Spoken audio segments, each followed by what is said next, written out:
बिस्मिल्लाहिर्रहमानिर्रहीम। कोबरान इमरान सीरीज मुसन्निफ मजहर Kaleem M.A। William Jones Karsa में अपने ऑफिस में बैठा हुआ था। इसने इंटरकॉम का रिसीवर उठाया और यह के बाद दीगरे दो बटन प्रेस कर दिए। Yes chief. दूसरी तरफ से इसकी पर्सनल सेक्रेटरी मारिया की मुअद्दबाना आवाज़ सुनाई दी।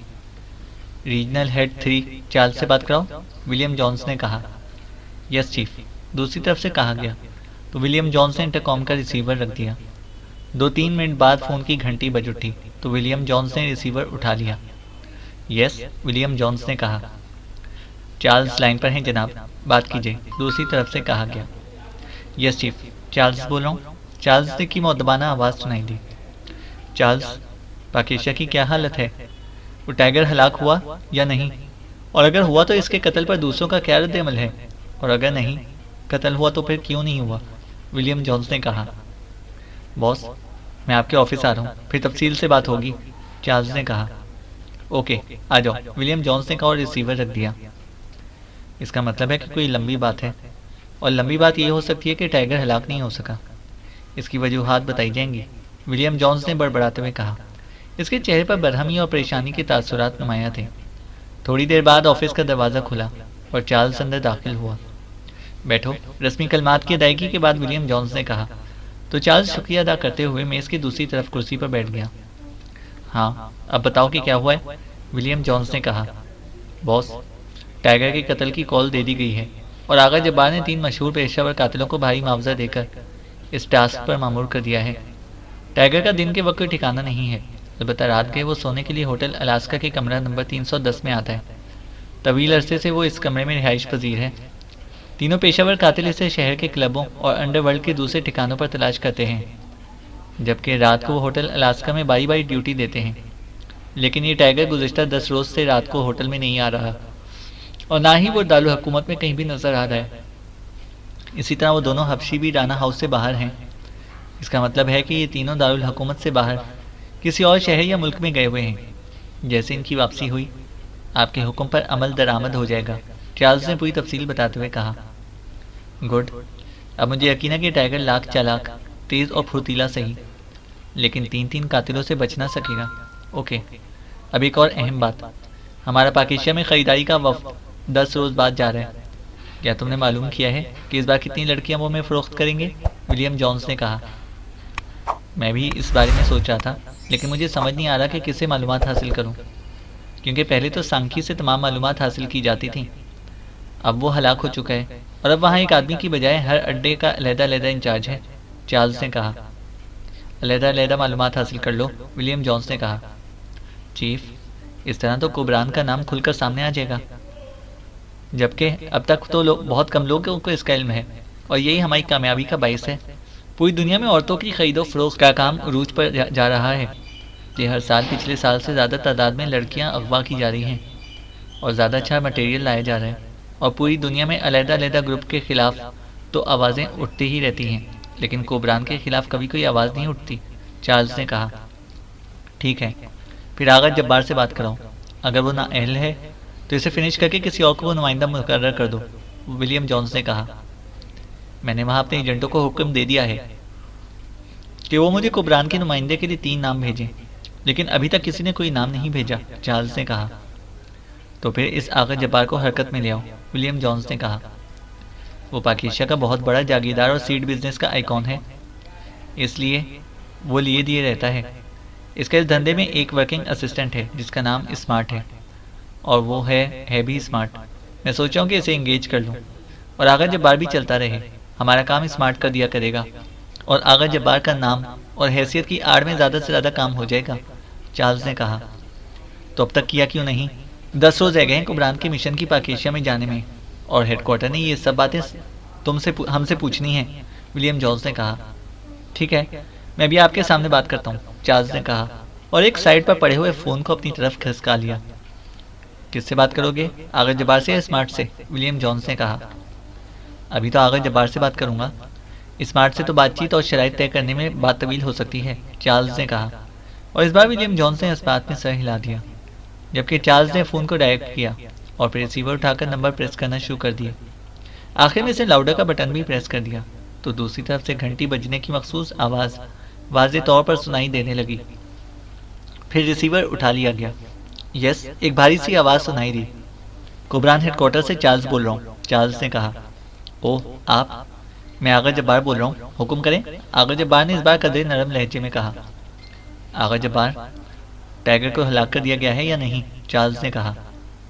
वो दारुल हुकूमत से बाहर है, बल्कि जो रिपोर्ट्स मिली हैं स्नेक किलर्स काफिरिस्तान गए हुए हैं। वहाँ पहले उन्होंने घाचू चौपाल को उड़ा दिया था, फिर वो वहाँ के सॉफ्ट रोड अड्डे को उड़ाना चाहते थे।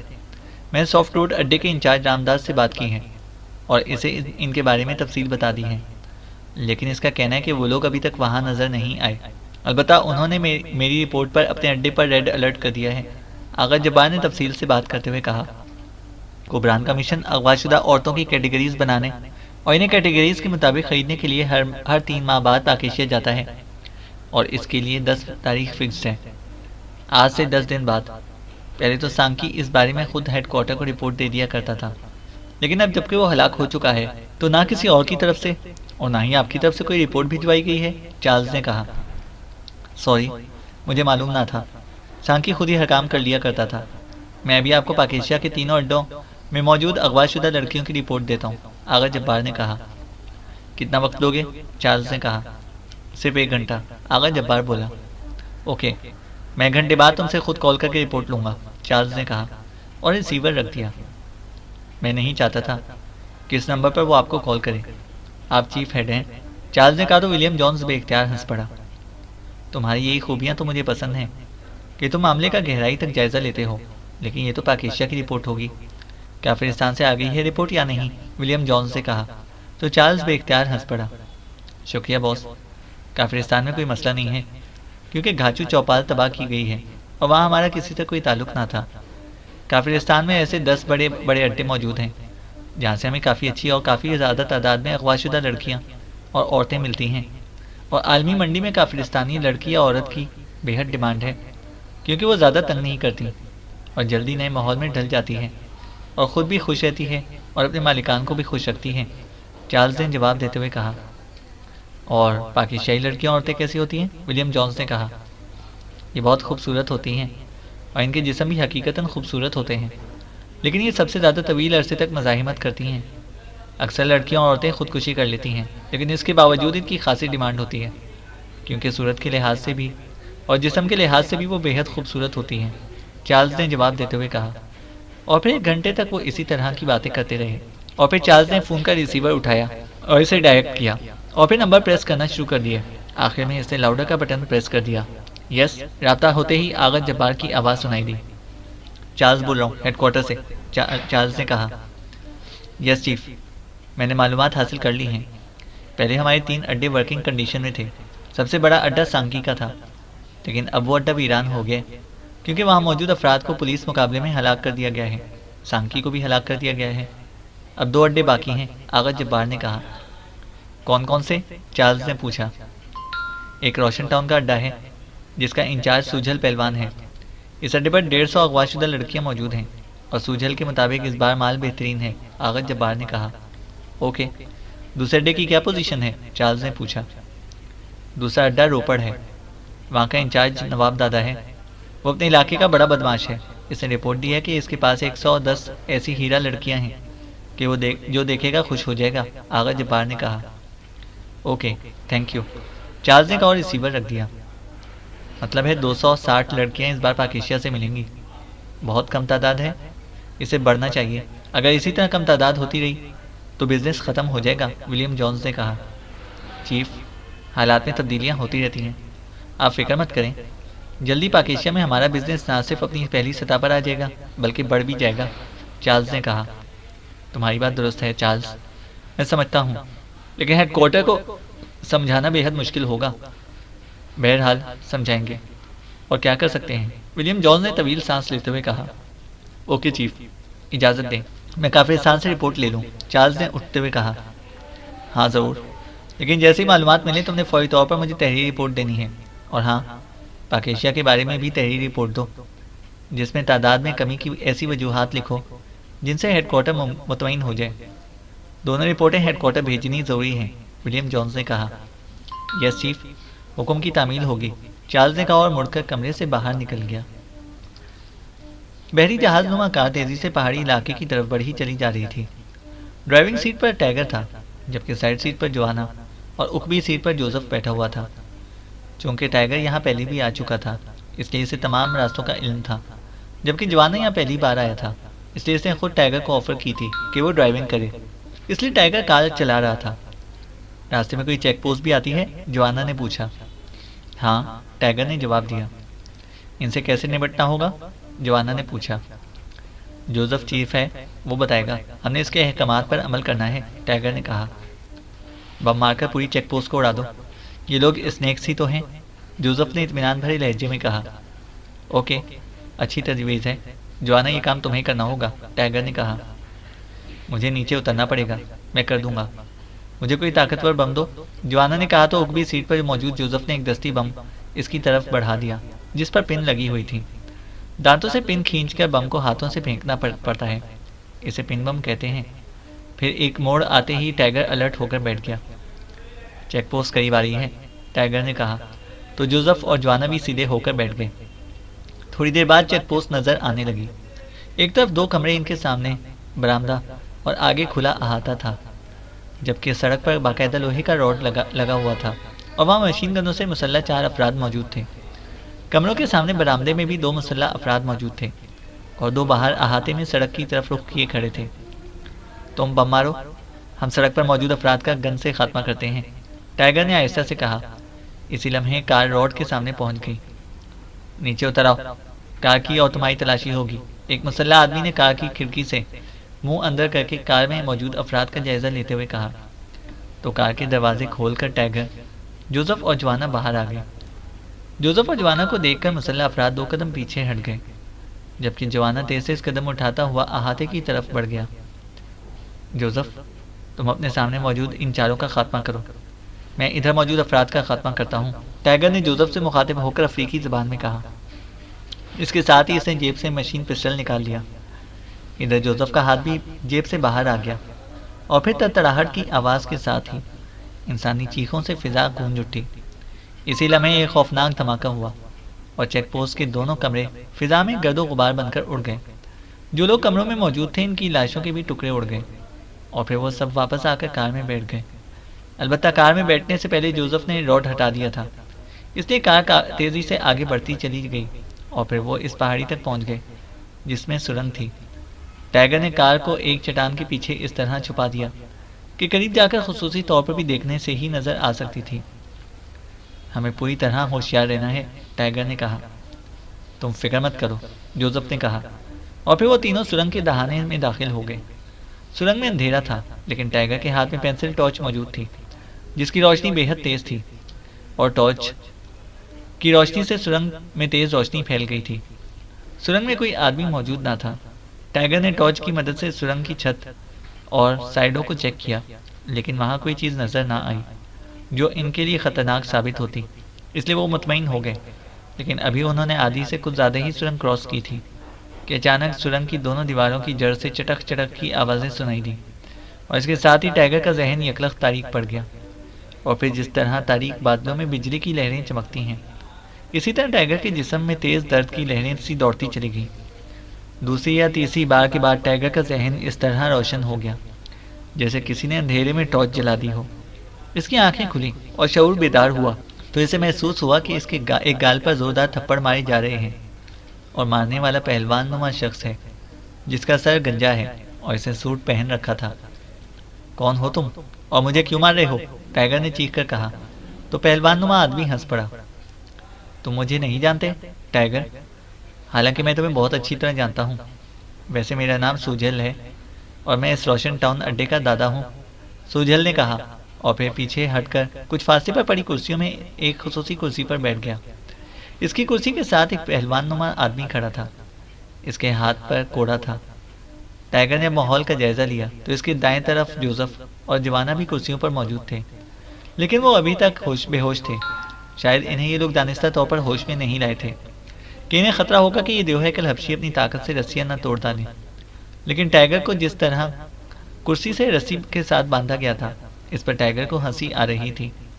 इसकी कमर के गिर्द 2 बल देकर उकुम में गांठें लगा दी गई थी। गो के उन्होंने अपने तौर पर बड़ी चालाकी दिखाई थी कि गांठ को पुष्ट के ऐन दरमियान में रखा गया था, ताकि कुर्सी की चौड़ाई ज़्यादा होने की वजह से गांठ तक इसके हाथ ना पहुंच सके। और वाकई था भी ऐसा ही। लेकिन टाइगर ने होश में आने के बाद जल्दी गांठ की नौयत मालूम कर ली, तो इसने बातचीत के साथ साथ रस्सी को साइड से पकड़कर खींचना भी शुरू कर दिया, ताकि गांठ इसके हाथ की अप्रोच में आ जाए। तुम और तुम्हारे हबशी साथियों ने काफिरिस्तान में घाचू चौपाल के खिलाफ काम किया और इसे तबाह कर दिया, और अब तुम यहाँ आए हो ताकि तुम इस अड्डे को भी तबाह कर सको। क्या मैं दुरुस्त कह रहा हूँ? सूजल ने कहा। हाँ हाँ, लेकिन तुम्हें हमारी आमद की तलाह किसने दी? टाइगर ने कहा। तुमने अब चूंकि जिंदा तो रहना नहीं, इसलिए बता देता हूँ। रेम्बो क्लब के राजा ने, जिससे तुमने इस अड्डे के बारे में तफसीलात मालूम की थी, सूजल ने जवाब देते हुए कहा। क्या ऐसा हो सकता है कि तुम इस बार अगवाशुदा लड़कियों की बजाय दीगर ममालिक में फ़रोख्त करने के इन्हें रिहा कर दो? यकीन रखो, तुम्हारे अड्डे के खिलाफ कोई कार्रवाई नहीं होगी, टाइगर ने गांठ खोलते हुए कहा। इसने रस्सी को खींचकर गांठ को हाथ से की अप्रोच तक लाकर इसे खोलना शुरू कर दिया था। आम सी गांठ थी, इसलिए वो चंद लम्हों में खुल गई, और इसके साथ ही इसकी कमर के गिर्द मौजूद रस्सी ढीली पड़ गई, और अब टाइगर आसानी से हमला कर सकता था। लेकिन वो इसलिए हरकत में ना आ रहा था कि जोसेफ और जोआना दोनों बेहोश पड़े थे। ये हमारा मेन कारोबार है, और तुम कह रहे हो कि इन औरतों को छोड़ दूं? मेरे पास 150 के करीब औरतें हैं, बेहतरीन माल है, इसलिए इस बार रकम भी पहले से ज़्यादा मिलेगी, सूजल ने बदमाशों के मखसूस अंदाज में बात करते हुए कहा। अगर इससे ज़्यादा रकम में हम तमाम औरतें खरीद लें तो तुम्हें तो कोई एतराज़ नहीं होगा ना? टाइगर ने कहा तो सूजल बेख्तियार हंस पड़ा। हम ये औरतें मकामी अफराद को फ़रोख्त नहीं करते, बल्कि हर 3 माह बाद बैनुल अक़वामी तंजीम कोबरान का ग्रुप आता है और लड़कियों को चेक करके कीमत बताता है, और हम भारी कीमत पर लड़कियां इनके हवाले कर देते हैं। फिर वो जाने और उनका काम, हमारी कोई जिम्मेदारी नहीं होती, सूजल ने कहा। बॉस, ये आदमी खतरनाक तरीन है, ये आपको मुसलसल बातों में उलझाए हुए है, अचानक साथ खड़े कोड़ा बरदार ने मदाखलत करते हुए कहा। खामोश रहो, मैं इससे पूछगछ कर रहा हूँ। खतरनाक हो भी सही तो इस हालत में मेरा क्या बिगाड़ सकेगा? सूजल ने उसे डांटते हुए कहा। तो आदमी होंठ भींच कर रह गया। तुम्हारे पास बेहोश कर देने वाली गैस तो है, लेकिन क्या इसका एंटी नहीं है कि तुम बेहोश अफराद को थप्पड़ मारकर होश में लाते हो? टाइगर ने कहा तो सूजल एक बार फिर हंस पड़ा। एंटी तो है, और तुम्हारी जेब से भी बेहोश कर देने वाली गैस का पिस्टल और इसका एंटी मिला है, लेकिन जो मज़ा थप्पड़ मारने में आता है वो एंटी गैस सुंघाकर होश में लाने में नहीं आता, सूजल ने हंसते हुए कहा। मेरे साथियों को एंटी गैस सुंघाकर होश में ले आओ, टाइगर ने कहा। सॉरी, मालूमात हमने तुमसे हासिल करनी थी, तुम्हारे साथियों से नहीं, इसलिए इन्हें बेहोशी के दौरान गोलियां मारकर हलाक कर दिया जाएगा, सूजल ने 2 टोक लहजे में जवाब देते हुए कहा। हमें हलाक करके तुम्हें क्या मिलेगा? टाइगर ने मुंह बनाते हुए कहा। जो कुछ तुम हमें मार के हासिल करना चाहते थे, सूजल ने बड़े फलसफियाना लहजे में कहा। बॉस, ये ख्वाम वक्त ज़ाया कर रहे हैं, साथ खड़े कोड़ा बरदार ने एक बार फिर मदाखलत करते हुए कहा। हाँ बख्शू, तुम ठीक कह रहे हो, अब इन्हें ख़त्म होना चाहिए, सूजल ने उठकर खड़े होते हुए कहा, और इसके साथ ही उसने जेब से मशीन पिस्टल निकाला ही था कि टाइगर यकलक खुले हुए स्प्रिंग की तरह उछला, तो कुर्सी भी इसके साथ ही ऊपर को उठी, लेकिन फिर वापस फर्श पर गिर गई। कमरे में मौजूद सूजल और बख्शू दोनों टाइगर की इस अचानक रिहाई की वजह समझ ना सके, इसलिए वो दोनों चंद लम्हों के लिए हैरत से बुत बने खड़े रहे, और टाइगर ने हवा में उड़ते हुए इन दोनों के सीनों पर अपने पैर पूरी कुव्वत से दे मारे, और इसके साथ ही वो हवा में कलाबाजी खाकर वहां जा खड़ा हुआ जहां ये दोनों गिरे थे। सूजल के हाथ में मौजूद मशीन पिस्टल तो न जाने कहाँ जा गिरा था, लेकिन बख्शू के हाथ से अचानक झटका लगने की वजह से कोड़ा दूर जा गिरा था, और कलाबाजी खाकर टाइगर जहां जाकर खड़ा हुआ था वहां से करीबी कोड़ा पड़ा नजर आ गया। टाइगर ने कोड़ा उठाया और फिर वो बैरूनी दरवाजे की तरफ इस तरह दौड़ पड़ा जैसे वो कमरे से फरार हो रहा हो, लेकिन दरवाजे के करीब जाकर वो रुका और उसे बैरूनी दरवाज़ा बंद करके इसे अंदर से लॉक कर दिया। फिर वो तेज़ी से मुड़ा तो इसे देखा कि दोनों पहलवान सूजल और बख्शू अपनी तरफ से तेज़ी से उठने की कोशिश कर रहे थे, लेकिन वज़न ज़्यादा होने की वजह से वो फुर्तीले अंदाज में उठ ना पा रहे थे, और टाइगर कोड़ा उठाए इनके करीब पहुंच गया, और इसके साथ ही शराब की आवाज़ सुनाई दी, और कमरा बख्शू के हलक से निकलने वाली चीख से गूंज उठा, और फिर एक बार शराब की आवाज़ फिर सुनाई दी, और इस बार चीख सूजल के हलक से निकली, और वो दोनों बुरी तरह तड़पने लगे। इनके मुंह से मुसलसल चीखें निकल रही थीं। कमरा अब शराब शराब की आवाज़ों से गूंज रहा था और सूजल और बख्शू के जिस्म कोड़े की ज़रबों के जख्मों से भर गए। और फिर वो दोनों साकित हो गए तो टाइगर ने कोड़ा एक तरफ फेंका और एक तरफ पड़ी अलमारी की तरफ बढ़ गया। अलमारी के करीब वो मशीन पिस्टल भी मौजूद था जो सूजल के हाथ से निकलकर गिरा था। इसे झुककर मशीन पिस्टल उठा लिया और जेब में डाला और फिर वो अलमारी खोलकर देखने लगा। इसे एंटी गैस की तलाश थी और फिर इसे अपना और अपने साथियों की जेबों में मौजूद तमाम सामान अलमारी में रखा नजर आ गया। इसे वो सारा सामान उठा लिया। इसमें एंटी गैस की बोतल मौजूद थी जो टाइगर की जेब में थी। फिर वो वापस मुड़ा और इसने कुर्सियों पर बेहोश पड़े जोसेफ और जवाना को एंटी गैस सुंघाई। तो कुछ देर बाद वो दोनों होश में आ गए और फिर जब टाइगर ने उन्हें अब तक होने वाली सारी कार्रवाई के बारे में तफसील बताई तो इन दोनों ने इसकी कारकर्दगी की बेहद तारीफ की। तो टाइगर ने इनका शुक्रिया अदा किया और फिर इनके जिस्मों के गिर्द जो रस्सी बंधी हुई थी टाइगर ने जेब से एक खंजर निकालकर इन्हें काट दिया और चंद लम्हों बाद वो दोनों भी उठकर खड़े हो गए। सामने अलमारी में आपका असला मौजूद है। हम जिस कमरे में मौजूद हैं इसके बाहर न जाने क्या होगा। मैंने दरवाज़ा इसलिए बंद करके लॉक कर दिया था कि कोई मुदाखलत ना हो, लेकिन बाहर लाजमन इनके साथी मौजूद होंगे और ये अड्डा है भी अंडरग्राउंड। इसलिए मेरा ख्याल है कि दरवाज़ा खोलकर बाहर बेहोश कर देने वाली गैस फायर कर दें। इस तरह वो हमारे खिलाफ कोई कार्रवाई हरकत ना कर सकेंगे। टाइगर ने कहा तो जोसेफ और जवाना दोनों ने इसकी तायद कर दी। तो टाइगर ने जेब से गैस पिस्टल निकाला और दरवाजे की तरफ बढ़ गया, जबकि जोसेफ और जवाना ने अलमारी में से अपने मशीन पिस्टल और इनके मैगजीन उठा लिए। सांस रोक लो, टाइगर ने मुड़कर जोसेफ और जवाना से कहा और इसके साथ ही इसने गैस कैप्सूल बाहर रातारी में फायर करने शुरू कर दिए। 4 कैप्सूल फायर करने के बाद टाइगर ने पिस्टल वापस जेब में रख लिया और पीछे हट गया। दरवाज़ा इसने इसलिए बंद ना किया था कि इसका कोई फ़ायदा ना था, क्योंकि गैस तो फिर भी अंदर आ जाती। सिर्फ इसने सांस रोक रखा था। फिर 1 मिनट बाद इसने सांस लिया और जब इसे गैस की बू महसूस ना हुई तो इसने लंबे सांस लेना शुरू कर दिए। ये इंतहाई जोर असर गैस है और 1 मिनट में फिजा में ख़त्म हो जाने वाली गैस, इसलिए अब तुम इत्मीनान से सांस ले सकते हो। टाइगर ने कहा तो इन दोनों ने भी लंबे लंबे सांस लेना शुरू कर दिए। अब बाहर चलें, जोसेफ ने कहा। पहले इन 2 बड़े स्नेक्स का सर कुचल दो, इनमें अभी 2 मौजूद है। टाइगर ने कहा तो जवाना ने हाथ में पकड़े हुए मशीन पिस्टल का रुख इन दोनों की तरफ किया और फिर कमरा फायरिंग की तेज आवाज़ों से गूंज उठा। जब इन्हें यकीन हो गया कि अड्डे का इंचार्ज सूझल और बख्शू दोनों ख़त्म हो गए हैं तो वो बाहर निकल गए। चैनल को सब्सक्राइब करें और बेल आइकन को प्रेस करें ताकि हमारी हर अपडेट आपको बर वक्त मिल सके।